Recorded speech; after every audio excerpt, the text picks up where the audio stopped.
스몰캡 인사이트 시간입니다. 오늘은요, 이상원 IM증권 연구원과 함께합니다. 어서 오세요. 반갑습니다. 예, 반갑습니다.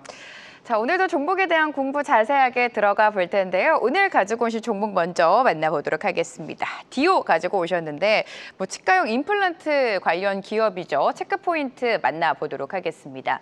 최근 시장 안에서 정책 관련주가 테마로 묶이면서 좀 시세를 내주고 있습니다. 임플란트 건보와 관련해서 정책 수혜도 기대해 볼 수 있다라는 포인트를 들고 오신 것 같은데 이 부분 풀어볼게요. 예. 지금 대선 레이스가 본격화되고 네. 있습니다. 혹시 앵커님은 어느 공약에 좀 관심이 있으세요? 저는 두루두루 다 보고 있습니다. 두루두루 보고 있습니까? 그래서 요새 주식시장에서는 네. 여러 가지 공약의 정책에 따라서 주가가 많이 움직이죠. 널뛰기를 하고 있죠. 네. 그 측면에서 디오 관점에서 보면 임플란트 정책이 이제 정책에 대한 요점인데 그 임플란트 정책은 보통 이제 어르신 정책, 네. 노인 정책에서 나오는 정책인데 최근 이재명 더불어민주당 대선 후보가 어르신 정책이라는 윤곽을 내놨습니다. 그 중에서도 여러 가지 있는데 임플란트 정책을 앞으로 더 세밀하게 공약을 하겠다. 그게 이제 언급을 했기 때문에 뭐 다음 주 정도에 세부적으로 나올 예정입니다. 이 정책의 중요한 이유는 뭐냐면 지금 현재 임플란트는 65세 이상에 대해서 2개 정도 임플란트 건보에 급여가 적용이 되고 있습니다. 그런데 이게 2014년에 시작이 되면서 우리나라의 임플란트 시장 규모를 엄청나게 키웠기 때문에 정책의 효과가 엄청납니다. 그런데 2022년도에 이재명 대선 후보 그 당시에 어떤 정책을 폈냐면 임플란트에 대해서 공약을 했는데 지금 2개 적용하는 거, 65세에서 2개 적용하는 거를 4개로 확대하면서 급여를 확대하겠다.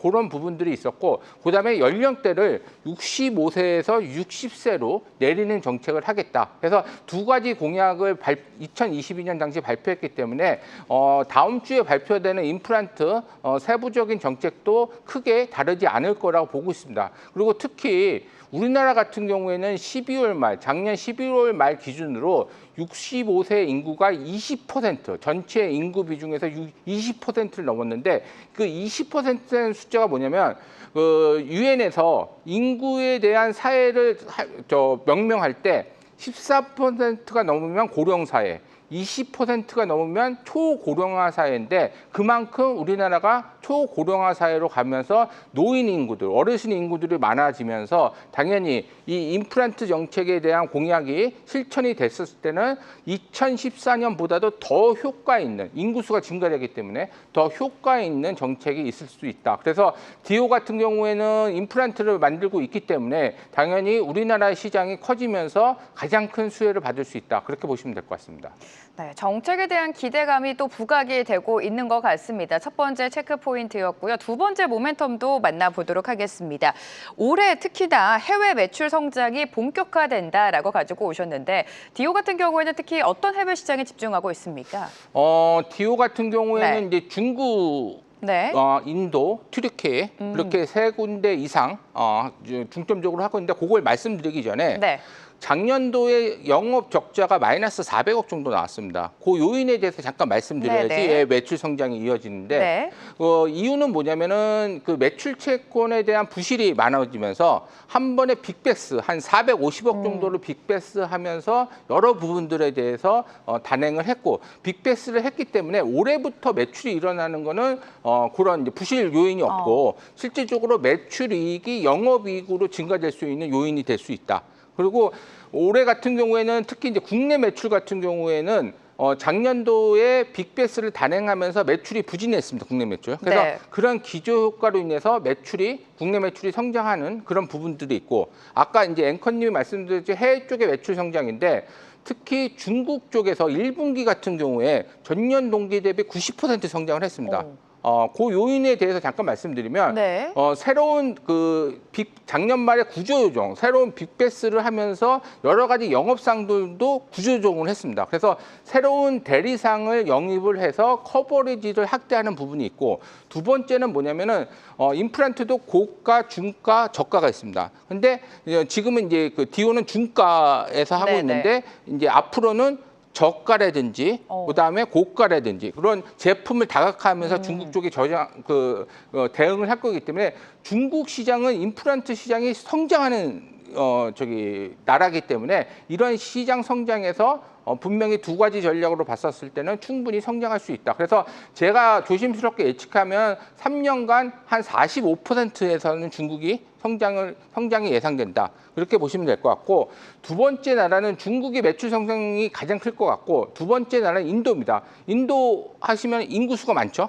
결론적으로. 어마어마하죠. 예, 네. 그러니까 당연히 임플란트 시장 규모도 커질 수밖에 없고, 근데 지금은 4개 도시만 확정해서 했는데 커버리지를 전국 단위로 확대하기 위해서 여러 가지 대리상도 지금 모집을 하고 있고 새로운 대리상도 하기 때문에 이 커버리지 확대로 인해서 매출 성장이 이룰 수 있다. 그래서 인도 같은 경우에도 한 3년간 계속 30% 성장이 예상되고, 마지막으로 튀르키예 같은 경우에는 네.